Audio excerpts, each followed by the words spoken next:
Alright guys, a quick one. Here, I'll detail how to transfer photos and videos to File app on iPhone. So if you want to move some photos and videos from your iPhone Photos app to File app, then here's a video for you. So if at the end of this you found this offer informative, please don't forget to like and then subscribe.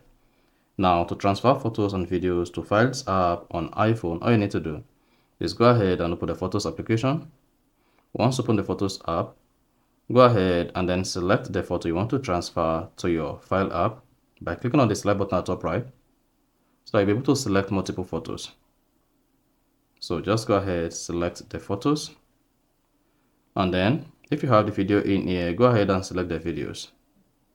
Scroll down or scroll up, find more photos and videos you want to transfer or move to your Files app. Then once you've selected them, the next thing you want to do is you want to go ahead and click on the share button at the bottom left. Then swipe up. Then it should say save to files. Go ahead and click on save to files.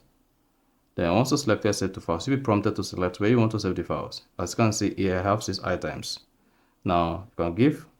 Now go ahead and click on the save button at top right to save this on my iPhone.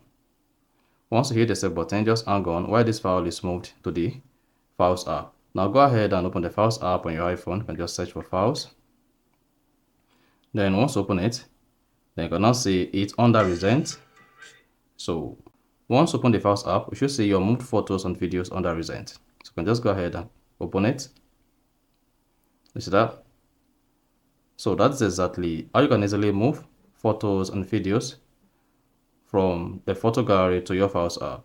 So if you found this offer informative, please don't forget to like and then subscribe.